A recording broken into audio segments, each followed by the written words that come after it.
Platform IQ. दोस्तों, जैसा कि हम एम्प्लॉयबिलिटी स्किल्स के क्वेश्चंस कर रहे हैं जो फर्स्ट ईयर के बच्चों के लिए मोस्ट इम्पॉर्टेंट है, और ये उसमें हम पार्ट 1 में 20 क्वेश्चंस किए थे। पार्ट 2 में भी हम 20 से 21 क्वेश्चन करेंगे, जिससे जो हमारा इंग्लिश लिटरेसी है वो ख़त्म हो जाएगा। और ये सारे क्वेश्चंस ये आप जान लो, कोई भी ट्रेड हो, कोई भी आईटीआई का बच्चा हो, चाहे वो पढ़ रहा हो अभी या पढ़ चुका हो, सबके लिए इम्पोर्टेंट होने वाला है। क्योंकि आपका ये रोज़मर्रा के जीवन में प्रयोग होने वाले वर्ड है। अगर आप जॉब भी कर रहे हो ना, तो ये सारी चीज़ें आपके सामने आनी हैं। इसलिए एक अच्छा एम्प्लॉय बनने के लिए आपको हमारे साथ ज़रूर आना होगा। हम अभी क्वेश्चंस करवा रहे हैं, क्योंकि सप्लीमेंट्री के बहुत बच्चों के सप्लीमेंट्री आई हुई है, जिनके लिए ये मोस्ट इम्पॉर्टेंट होने वाला है। उसके बाद हम सिलेबस वाइज आने वाले 1-2 दिन में सिलेबस वाइज हम करेंगे एम्प्लॉयबिलिटी स्किल्स, और सारे डाउट उसमें हम सॉल्व करेंगे। पर ये क्वेश्चंस आपके लिए मोस्ट इम्पॉर्टेंट है, इसलिए बच्चों इस पे ज़रूर ध्यान देना, और सारे क्वेश्चंस आप ध्यान से सुनना और ध्यान से फिर प्रैक्टिस करना, क्योंकि प्रैक्टिस ही आपको सक्सेस बना सकती है। चलिए नाउ अब हम चलते हैं 21 नंबर क्वेश्चंस की तरफ। और हाँ, अगर आपने हमारे इस चैनल को सब्सक्राइब नहीं किया तो सब्सक्राइब ज़रूर करें, क्योंकि इसमें आपके नॉलेज की चीज़ें होंगी, और आपके किसी भी, चाहे आप आईटीआई के किसी भी ब्रांच हो, सबके लिए मोस्ट इम्पॉर्टेंट को लेक्चर्स लिए जाएंगे, सिलेबस वाइज सबके लेक्चर्स किए जाएंगे। ठीक है बच्चों, ठीक है, चलो हम स्टार्ट करते हैं। 21 नंबर हमारा क्या है? Fill in the blank with suitable place preposition. हमें जो दिया है क्वेश्चन, इसके जो ब्लैंक है, इसमें फिलिंग द ब्लैंक्स करना है। इसमें बताना है कि इसमें सुटेबल प्रीपोजिशन क्या होगा। My house is the third floor, यहाँ थर्ड होगा, THI ही दिख रहा है, लेकिन ये पूरा होगा, थर्ड होगा।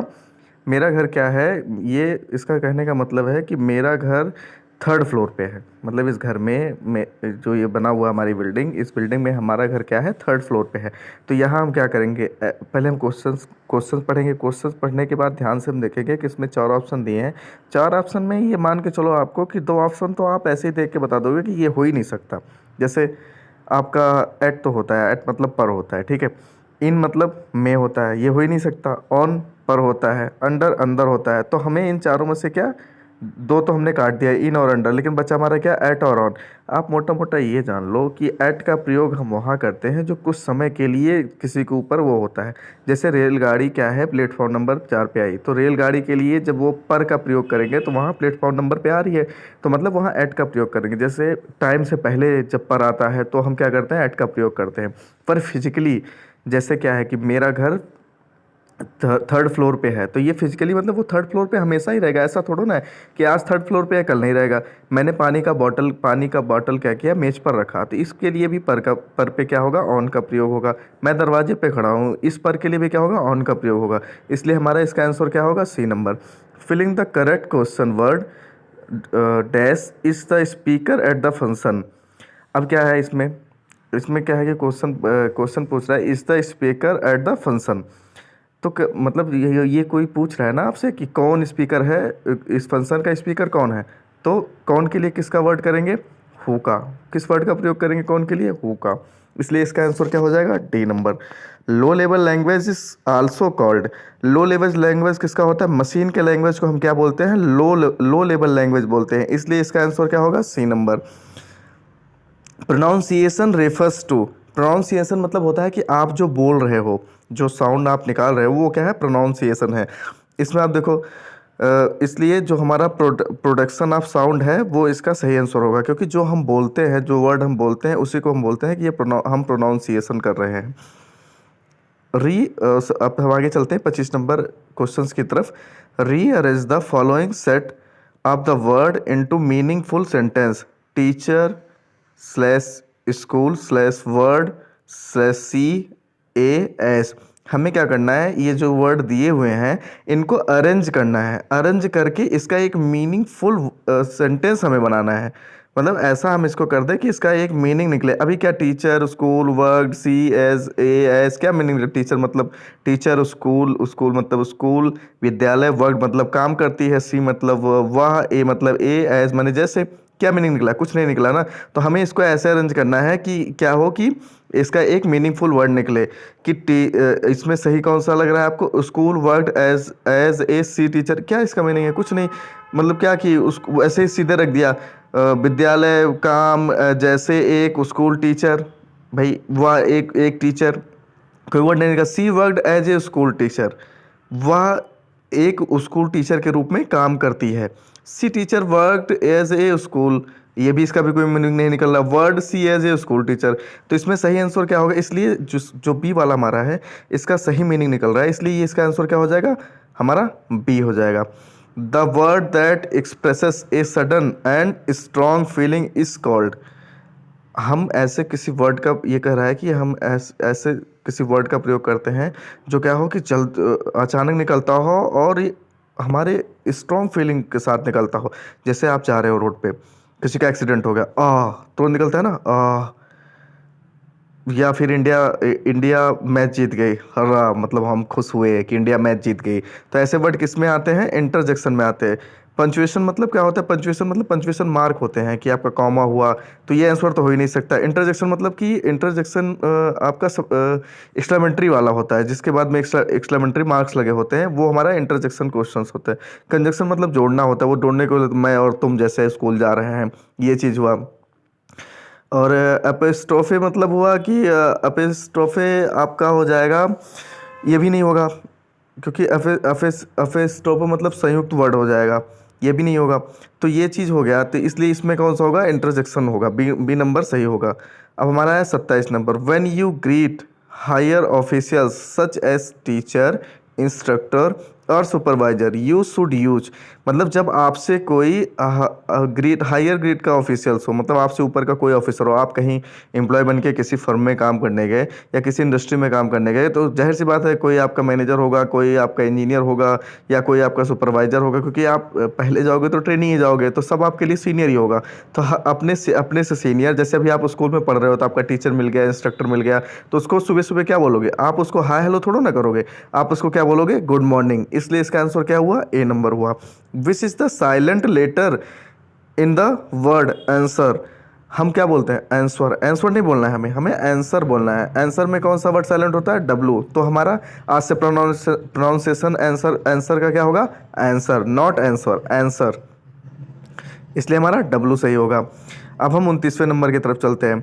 Which one is a do is आप डिस्कशन इक्विटियस। हमारा जो इक्विटियस, इक्विटियस मतलब होता है शिष्टाचार। हमें किस शिष्टाचार पे क्या करना है? डिस्कशन करना है। लूज योर टेम्पर, ये तो कोई हुआ नहीं। Listen to others, talk about irrelevant details, use impolite or rude language. तो हमें किस पे डिस्कशन करना है? हमारे अंदर क्या होना चाहिए? हमारे अंदर क्या शिष्टाचार होना चाहिए? दूसरों को सुनने के लिए।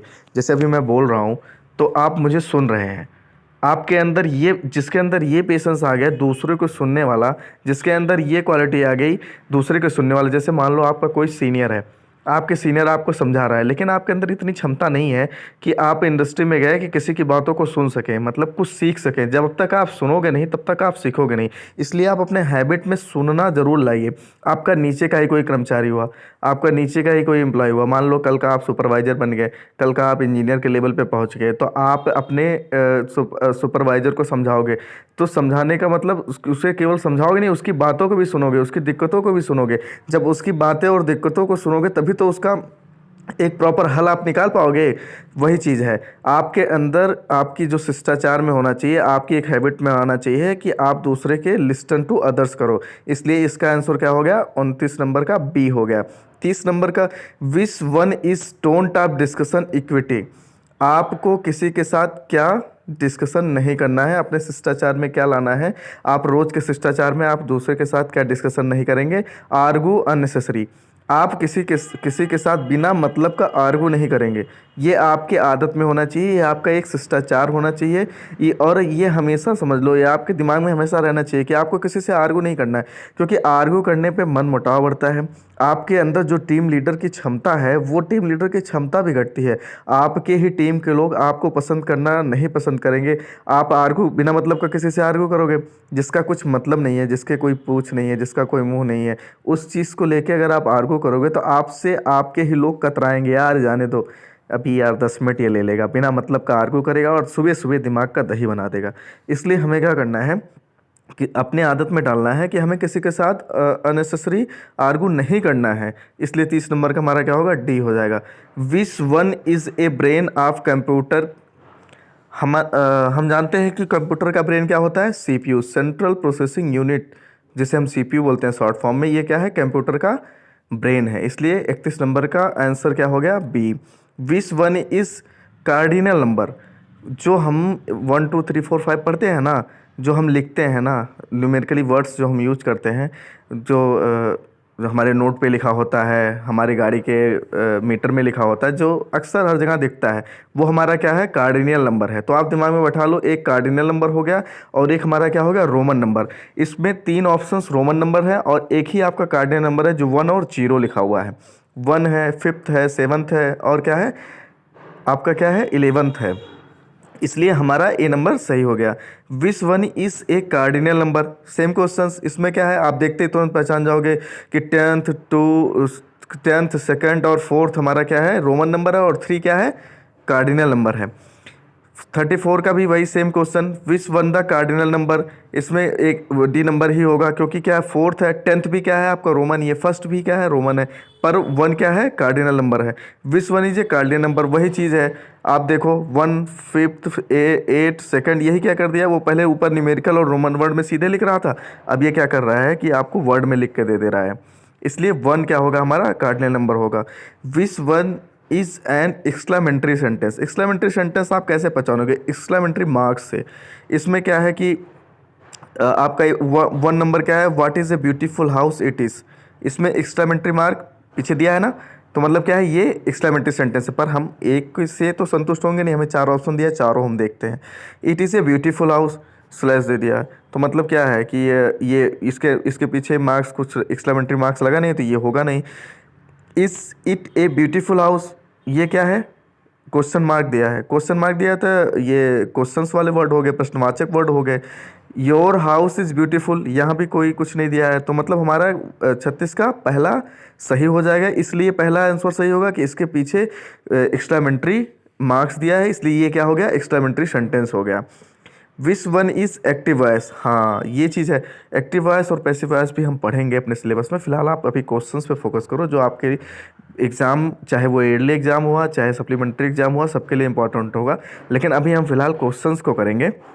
विच one is in active voice, इसमें बोल रहा है कि आपके 4 ऑप्शन दिए हैं, चारों में आप देखो जो जिसमें आपका बाई वर्ड नहीं यूज हुआ होगा वो क्या होगा, आपका एक्टिव वॉइस होगा। जिसमें बाई वर्ड यूज हुआ होगा, अभी मोटा मोटा आप इतना ही पकड़ो, जिसमें बाई वर्ड यूज होगा वो क्या होगा, पैसिव वॉइस होगा।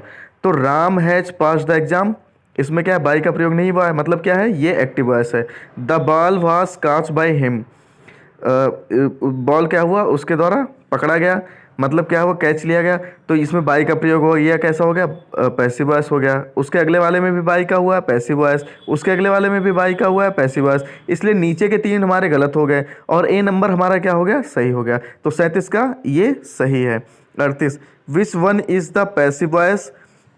अब आपको बताना है पैसिव वॉइस का, जिसमें बाई का प्रयोग हुआ है वो पैसिव वॉइस। आप देख रहे हो कि सी नंबर में क्या हुआ है, her birthday was celebrated by us, तो सी नंबर क्या है, passive voice. Which one is not a conjunction, आपको ये देखना है कि इसमें कंजंक्शन क्या नहीं है। कंजंक्शन मतलब क्या हो कि वर्ड को कौन नहीं जोड़ रहा है। तो एंड मतलब और होता है, 2 वर्ड को जोड़ता है, मैं और तुम, और मतलब मैं या तुम।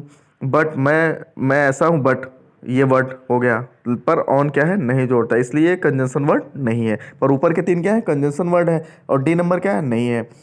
विच one is not a benefit of the role playing, builds confidence, develops listening skill, develops creative problem solving skill, develop boredom. हमें ये बोल रहा है कि ये हमें जो 4 ऑप्शंस दिए हैं, इसमें से बताओ कि जो हमारे लिए क्या बेनिफिट वर्ड नहीं है। तो हमारे 3 तो बेनिफिट वर्ड हैं। बिल्डिंग कॉन्फिडेंस, हमें अपना कॉन्फिडेंस क्या है करना है, मजबूत करना है। डेवलप लिस्टिंग स्किल, हमें दूसरों की बातों को सुनना है, अपने अंदर ये चीज़, ये लिस्टिंग स्किल क्या करना है, डेवलप करना है। Develop creative problem solving skill, हमारे अंदर की क्या कोई प्रॉब्लम है तो उसको अलग अलग तरीके से सॉल्व करने की हमारे अंदर स्किल होनी चाहिए। डेवलप बोर्डम, बोर्डम का तो हमें डेवलप करना नहीं है, तो इसलिए हमारा आंसर डी इज रॉन्ग हो जाएगा। मतलब यही हमारा इस क्वेश्चन का सही आंसर होगा, पर ये चीज़ हमारे अंदर नहीं होनी चाहिए। Which one is not a vowel. Vowel क्या होता है? 5 वॉवल होते हैं, ए ई आई ओ यू। जो नहीं है वो वॉवल, इन इस चारों ऑप्शंस में ए ई आई ओ में से जो नहीं है वो वॉवल नहीं है। जाहिर सी बात है कि ए ई आई है, ओ यू इसमें दिया नहीं है, मतलब एफ क्या है? कांस्टेंट है। तो सी नंबर क्या है? कांस्टेंट है। Which one of the following is a good office equity. Good office equity, office का अच्छा शिष्टाचार आपके अंदर क्या होना चाहिए कि आप क्या करो, आपका जो ड्रेस हो वो वन शुड ड्रेस फॉर्मली, आप फॉर्मली यूनिफॉर्म में जाओ। ठीक है, इसलिए इसका answer one. Word that is pronounce the same as another word but difference in meaning is, उसको क्या बोलेंगे? होमोफोन बोलेंगे। जिसका क्या होगा कि वर्ड तो प्रोनाउंसिएशन तो सेम होगा, लेकिन उसकी मीनिंग क्या अलग अलग होगी। आशा करता हूँ कि आप लोगों को ये समझ में आया होगा और अच्छे से समझ में आया होगा। आप इसकी 1-2 बार वीडियो ज़रूर देखिएगा, प्रैक्टिस ज़रूर करिएगा, ये आपके लिए मोस्ट इंपॉर्टेंट होने वाला है। और हाँ, अगर आपने हमारे चैनल को सब्सक्राइब नहीं किया तो सब्सक्राइब ज़रूर करिए। थैंक यू बच्चों।